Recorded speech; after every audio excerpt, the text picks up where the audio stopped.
घटना हे विचित्रच घटना आहेत। साईबाबा एक संत होते आणि संत म्हणून त्यांची पूजा केली जाते।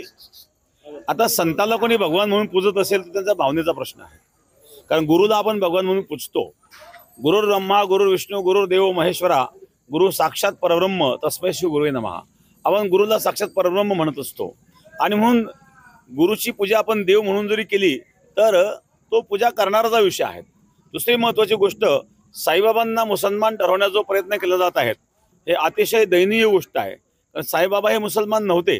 दुसरी महत्त्वाची गोष्ट, साईबाबा हे राम भक्त होते। शिर्डीमध्ये राम जन्मोत्सव साईबाबांनी सुरू केला, शिर्डीमध्ये कृष्ण जन्माष्टमी साईबाबांनी सुरू केली।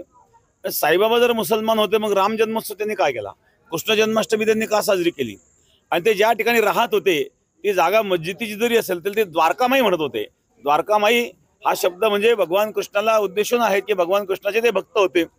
दुसरी महत्त्वाची गोष्ट, या ठिकाणी आजही जो पूजापाठ चालतो सनातन पद्धतीने चालतो। प्रातःकाळी त्या ठिकाणी काकडा आरती होत असते, दुपारी मध्यान्ह आरती होते, सायंकाळी सायम आरती होते, नंतर शयन आरती होते। हे सगळं वैदिक पद्धतीने त्या ठिकाणी पूजापाठ चालतात।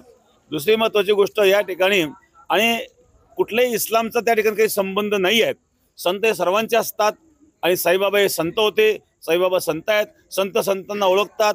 योगीराज सद्गुरू गंगागिरी महाराजांनी प्रथम जेव्हा साईबाबांना पाहिलं, साईबाबा हे बालक होते आणि 20-21 वर्ष वय साईबाबांच्या त्यावेळेला असेल आणि गंगागिरी महाराजांचं वय 60 वर्षाचं होतं।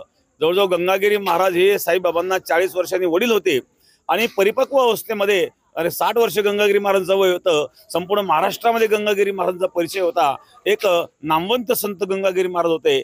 आणि त्या वेळेला गंगागिरी महाराजांनी जेव्हा साईबाबांना पाहिलं तेव्हा शिर्डीकरांना आणि सांगितलं गंगागिरी महाराजांनी, एकतर गंगागिरी महाराज चकित झाले की मूर्ती या ठिकाणी कशी आली, शिर्डीचं फार मोठं थोर भाग्य आहेत आणि म्हणून हे महात्मा या ठिकाणी आले आणि हे महात्मा हा हिरा आहेत आणि हे शिर्डीचं भाग्य चमकवणार आहेत। अशा प्रकारे गंगागिरी महाराजांनी भविष्यवाणी केली होती। त्यावेळेला साईबाबा कोणी लोकांना माहीत नव्हते आणि म्हणून भक्ताचा महिमा भक्ताची जाणती दुर्लभ या गती अनेकांशी। संत संतांना ओळखतात, साईबाबा हे संत होते, साईबाबा हे संत म्हणूनच पूजले जातात आणि म्हणून साईबाबांचे मंदिरं, त्या मंदिरामध्ये मूर्त्या ज्या काढल्या जात आहेत यामध्ये कुठलं तरी षडयंत्र असलं पाहिजे, ते शोधलं पाहिजे आणि ते शोधून अशा प्रकारे कृत्य करणाऱ्यावर कारवाई झाली पाहिजे।